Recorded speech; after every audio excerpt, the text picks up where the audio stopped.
तासगाव तालुक्यातील तासगाव व येळावी सर्कलच्या 1537 द्राक्ष उत्पादक शेतकऱ्यांना अंबिया द्राक्ष पीक विमा योजनेअंतर्गत रक्कम रुपये 12,56,00,000 इतका मोठ्या प्रमाणात नुकसान भरपाई मिळाली आहे, अशी माहिती माननीय खासदार संजय काका पाटील यांनी दिली आहे। तसेच तासगाव तालुक्यातील विसापूर सर्कलमधील 824 शेतकऱ्यांची सुमारे रक्कम 14,64,00,000 इतकी नुकसान भरपाई रक्कमही जमा होण्यासाठी पाठपुरावा सुरू असल्याचंही सांगितलं। यावेळी संजय काका पाटील यांनी दिलेल्या माहितीनुसार तासगाव तालुक्यात ऑक्टोबर 2025 ते 30 एप्रिल 2026 या कालावधीतील झालेल्या अवकाळी पावसाच्या नोंद घेण्यात आलेल्या हवामान केंद्रातील पर्जन्यमानाच्या आकडेवारीमध्ये मोठ्या प्रमाणात तफावत झाल्याचं आढळून आलं।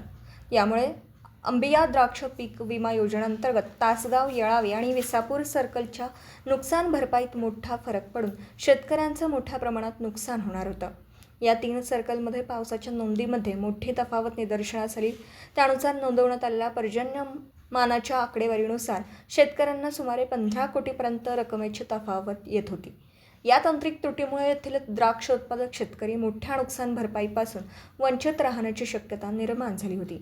ही गंभीर चूक माजी खासदार माननीय संजय काका पाटील यांनी तातडीने लक्षात घेऊन राज्याचे मुख्यमंत्री देवेंद्रजी फडणवीस, राज्याचे कृषी मंत्री दत्तामामा भरणे, राज्याचे कृषी आयुक्त आणि सांगली जिल्ह्याचे जिल्हाधिकारी यांच्या निदर्शनास आणून दिली।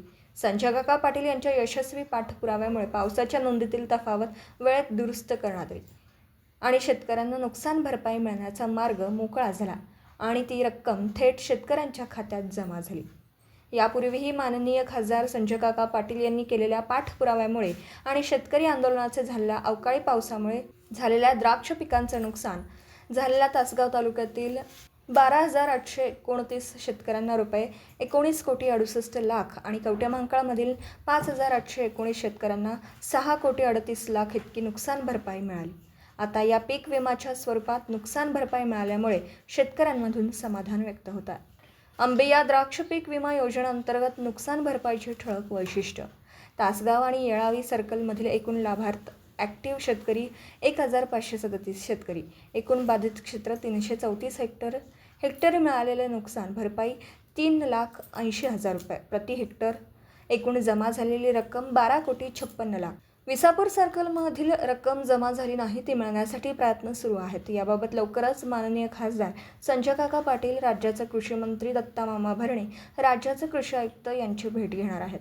विसापूर सर्कलमधील एकूण लाभार्थ ॲक्टिव्ह शेतकरी 824 शेतकरी, एकूण बाधित क्षेत्र 385.32 हेक्टरी मिळालेले नुकसान भरपाई 14,64,21,600 रुपये। यापूर्वीही तासगाव, कवठेमहांकाळ तालुक्यातील शेतकऱ्यांना अवकाळीचे 60 कोटी रुपये मिळवून देण्यात यश आलं। द्राक्ष पीक नुकसान 2025-26, 2026-27 मध्येही बाधित 18,648 शेतकऱ्यांना नुकसान भरपाई म्हणून 26 कोटी रुपये मिळवून देण्यात यश आलं। निश्चितपणाने शेतकऱ्यांच्या प्रश्नांबाबतीत यापूर्वीही आवाज उठवला होता आणि पुढेही ज्यावेळी शेतकऱ्यांवर अन्याय होत आहे असं दिसेल त्यावेळी त्यांची बाजू घेऊन शेतकऱ्यांचा आवाज बनून त्यांचा प्रश्न सोडवण्यासाठी आग्रही भूमिका असेल, असं माननीय खासदार श्री संजय काका पाटील यांनी बोलताना सांगितलं। पीक विमा या नुकसान भरपाईपासून वंचित राहणाऱ्या 1537 शेतकऱ्यांच्या खात्यावर 12,56,00,000 रुपये जमा झाले। तफावत दूर केल्याने व शेतकऱ्यांची फसवणूक कशी होते उघड केल्याने या ठिकाणी या प्रयत्नाला आपल्या यश आलं। मागच्या काळामध्ये मी हा मुद्दा प्रेसमध्ये सुद्धा मांडला आणि तुम्हीही त्याला चांगली प्रसिद्धी दिली की या जवळच्या पर्जन्यमाप केंद्रातून त्या दिवशीचा त्यांनी बंद रिपोर्ट दाखवला, ते बंद होतं असं दाखवलं। यावेळीचंही त्यांनी कमी केलं। यावेळी तासगाव या बाबतीमध्ये काल परवा दिवशी 2 दिवसामध्ये पैसे जमा झाले। विसापूर सर्कलच्या बाबतीमध्ये सगळ्या तफावती त्याच्यामधल्या शेतकऱ्यांना फसवण्याच्या दृष्टिकोनातून केलेल्या सगळ्या आयडिया ह्या ओपन केल्या आणि मग दत्तामामा भरणे यांच्याकडे आम्ही गेलो। त्याच्यानंतर मुख्यमंत्र्यांनाही भेटलो, मुख्यमंत्र्यांनी तसे खाली आदेश दिले आणि कलेक्टरांच्याकडून मागच्या आठवड्यामध्ये सूरज मांढरे कृषी आयुक्त यांच्याकडे ते सगळं गेलेलं आहे। विसापूर सर्कल मधली सुद्धा मोठी भरपाई शेतकऱ्यांची तीही मिळणार आहे.